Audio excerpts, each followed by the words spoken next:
Coding made easy. What's up, everybody, and welcome to your sixth, I believe, RPG tutorial. And in this tutorial, we're going to be learning about the image effect class. Now, in the last tutorial, I know it was really long. I don't know if you guys will like longer tutorials, but instead of splitting it into two different parts and releasing each part one day at a time, I decided to just upload it as one long video for you guys. So I don't know if you guys prefer me to split the videos into two parts, to shorter parts, or if you guys prefer longer videos. I don't know. Please give me your feedback. Your feedback is very important, and if you give me your feedback, I'll be able to modify the videos based on how you like it. So if you guys like it shorter, I can cut it up into two parts, no problem. If you guys like it longer, then just let me know.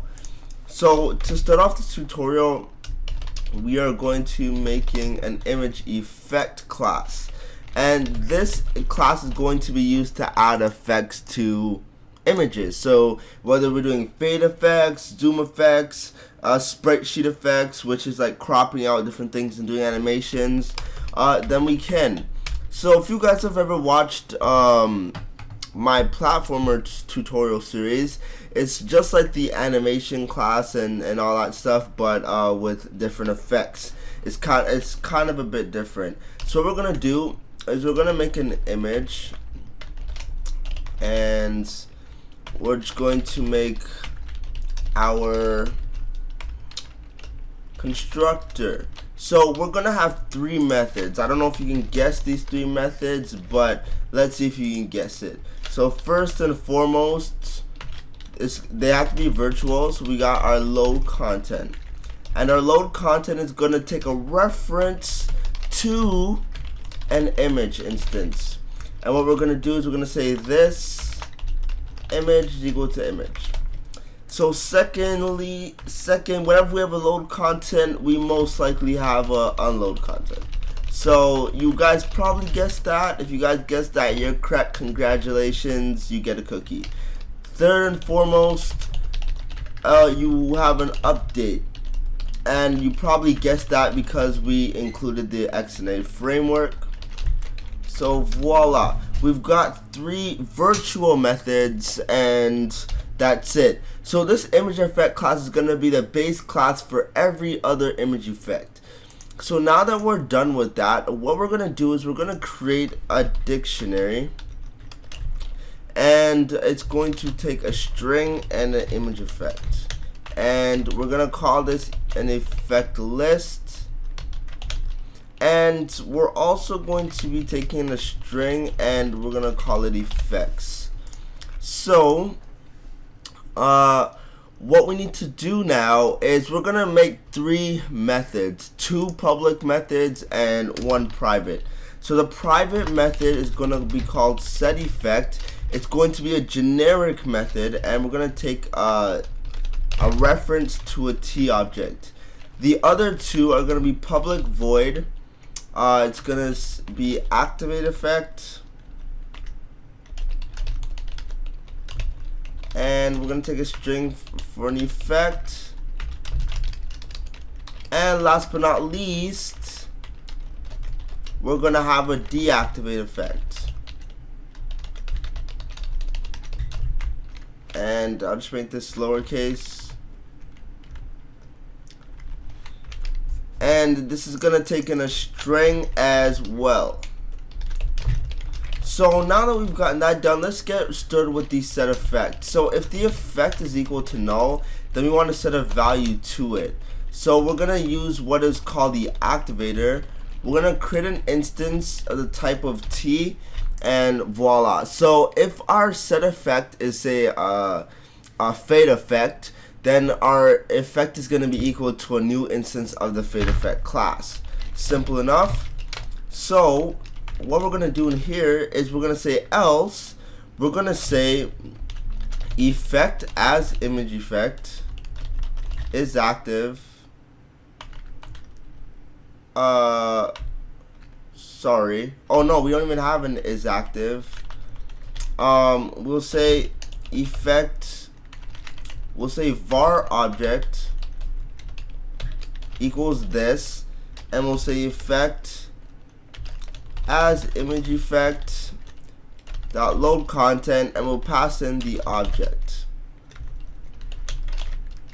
Okay, now last but not least, we gotta add this to our effect list, and we'll add it by, first and foremost, we're gonna get the effect get type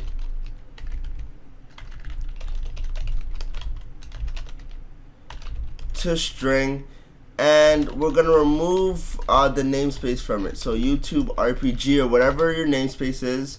So get your namespace, put a period after it, and we're gonna be removing that from the string. Or we'll just put replace.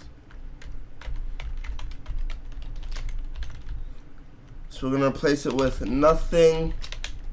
And our value is going to be our effect. But we can't just do it like that. We have to say effect as image effect. So voila, that should work. So the reason why we're doing image as image effect is, you'll see why we're gonna do this in a moment, or probably later on in this tutorial. So now that we've gotten that set, what we want to quickly do is, we don't even have an effect yet, but what we're gonna do is wow, I just said that twice. Anyways, so we're gonna get our effects stored in our XML file, and the effects that we store, we're gonna create new instances of it. So this is how we're gonna go about it. So one thing that I think that I forgot quickly is we should have a is active, and by default we'll set is active equal to false. So and here we'll just say effect as image effect dot is active equals to true. So what we're gonna do now in our activate effect, we're gonna say that if effect list dot contains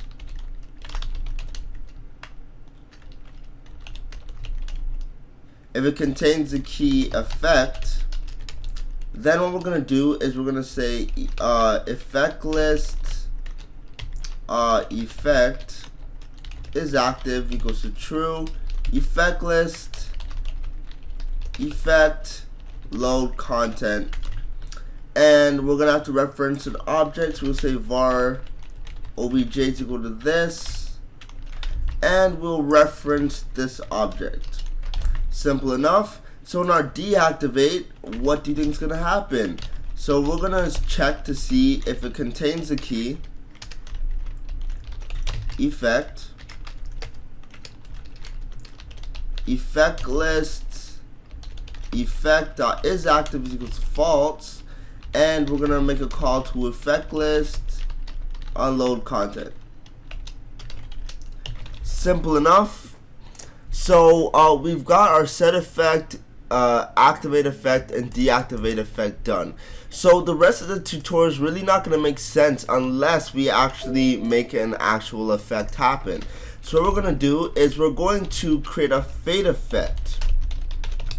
And in this fade effect class, we're going to we're going to inherit from the image effect class. So we're inheriting from the image effect, So we're inheriting from here, so we're gonna have to override our 3 methods.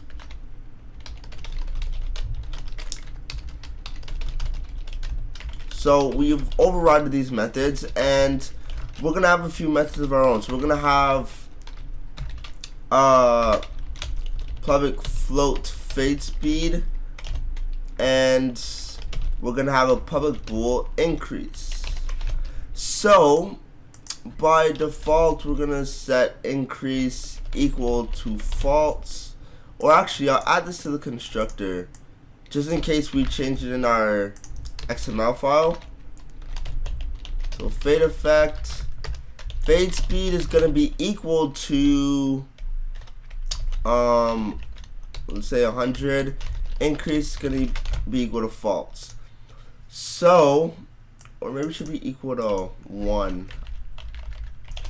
Okay, so what we're going to do now is in our update, we're going to say that if image dot, and I probably should have named it something different. What we're going to do is just go to image effect, and I'm going to just name it to a lowercase image. Okay, so I'm going to say if image dot image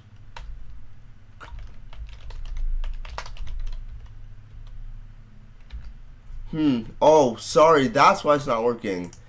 Oh sorry, so this should be a protected variable. Sorry, so it can be transferred across. So we'll say image dot, I'm gonna have to close this and open it again for IntelliSense to work. I hate when this happens. So if image dot is active, oh, we don't even have an is active thing for image. We should set that. Just quickly just add that in here. Public bool is active. So we're gonna say that if the image is active, then we're going to do our fading and stuff. So if not increase, then we're gonna say image.alpha subtract equals fade speed times float game time, elapsed game time, total seconds. Else image.alpha plus equals fade speed times float game time, elapsed time, total seconds. So we're going to say that if image.alpha is less than 0.0f, then we're going to set increase equal to true, and we're just going to reset it equal to 0. And we're going to say else if image.alpha is greater than 1.0,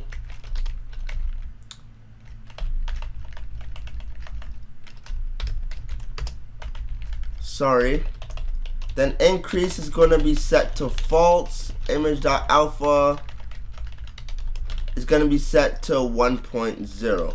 And just let me check how much time I have. Okay, so we have some time. So this is just going to handle our fading for us. And we're going to say else, we're just going to set our alpha back to regular 1.0. So this is going to allow fading in and out for us, and it should be pretty straightforward. So if it's kind of confusing you, just look at the code. It is not really hard to understand that concept. So now that we've gotten that done, what we're going to do is we're going to go to our image class, and we're going to make a public fade effect and fade effect instance. Now remember that fade effect inherits from the image effect class, but we still have our own custom variables. And let's say that we want to modify the variables in our XML file, or we just want to modify it outside of it. How are we going to be able to do that? We're not going to be able to modify them because in our list, if we look at our effect list is a list of image effects. Our image effect doesn't contain a fade speed. It doesn't contain an increase variable. So if we wanted to modify them, we're not able to modify them. We can't modify them. So this is key for what is going to be going on here.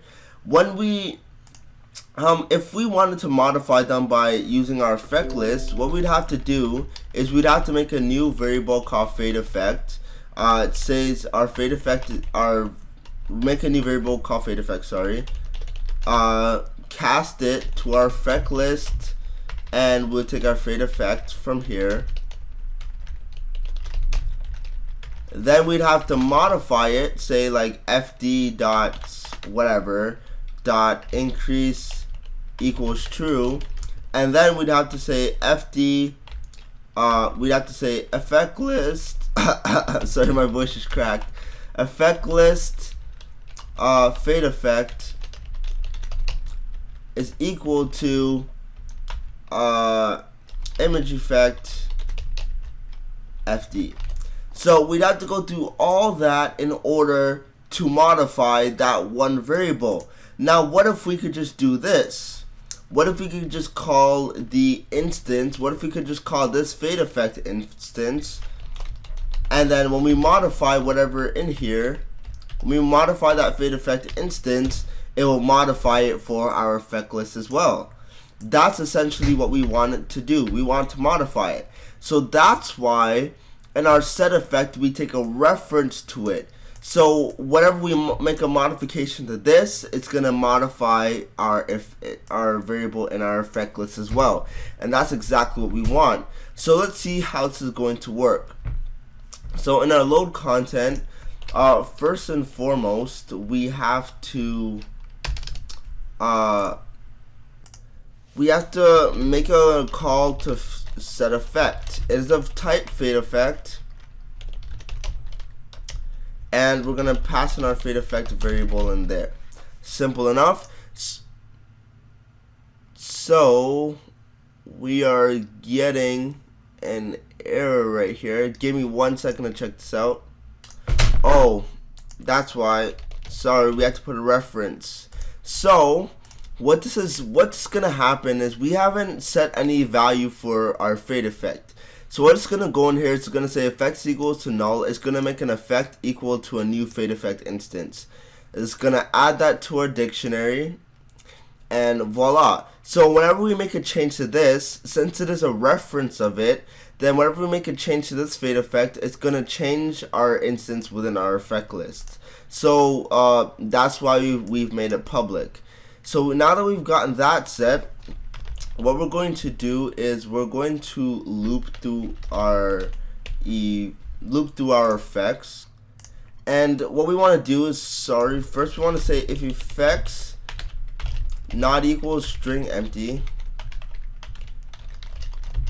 and because we're going to do that, we just got to go right here, put effects right there. So if effects not equal string empty, then what we're going to do is we're going to make a string, we'll call it split, and we're going to split it based on colon. So we're going to loop through each one, so item in splits, and we're going to say activate effect. We're going to activate our item.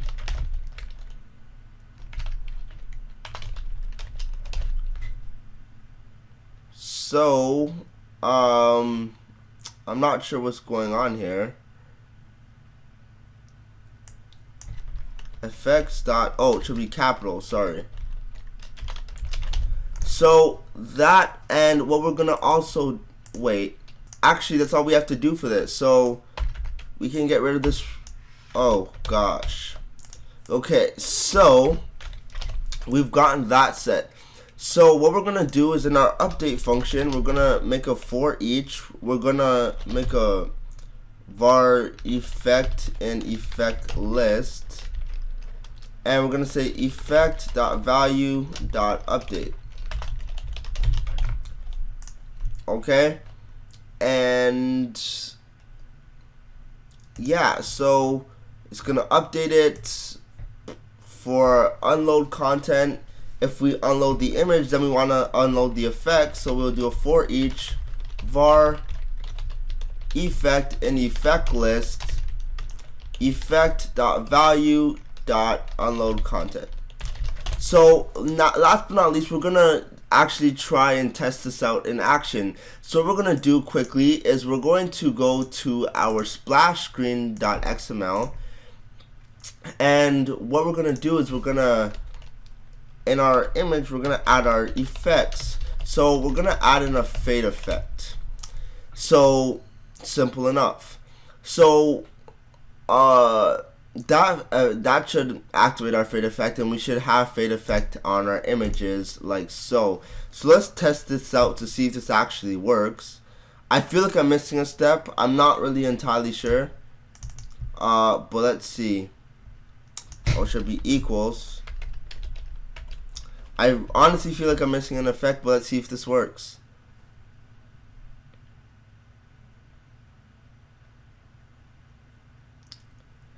So it says object not set to an instance of an object. So let's see. Okay, so this is my bad. I just realized this right now. What we need to do is in here is say effect list equal to new dictionary. That was easy. So hopefully that's the only error we get.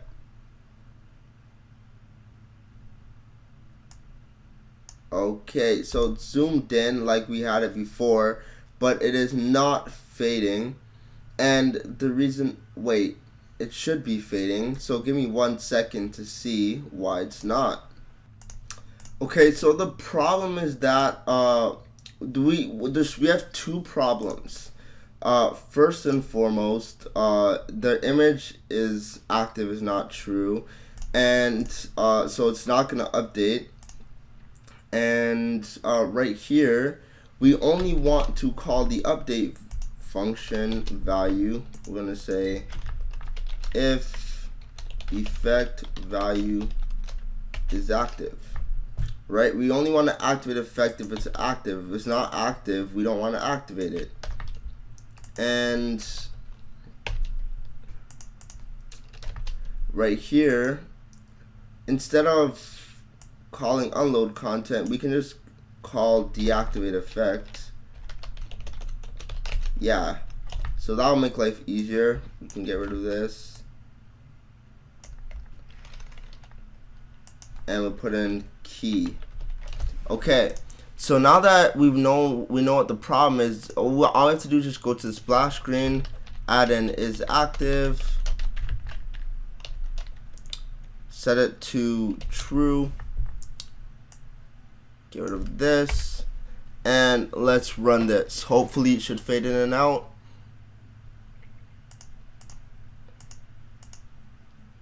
So as you can see, it's fading in and out. So we've gotten our fade effect set, and yeah. So if you guys want to see when it's not zoomed in, just remove the scale. Let's run this, and you can see it fading in and out. And to show you something quickly, so our fade speed is kind of fast or whatever. So let's say you want to slow it down, or say you didn't want the default fade speed, sorry. So what we'd do is go to splash screen. We can just make a call to image.fadeEffect.fade speed, and we can put it like 0.5, and that will modify it correctly. Because remember, we made a reference to it. So as you can see, it's fading in and out much slower. We can also modify it within the XML file just to show you. So we'll put fade speed, and we'll put fade. Oh, it should be fade effect. Sorry, fade effect, fade speed, and we can put 0.5.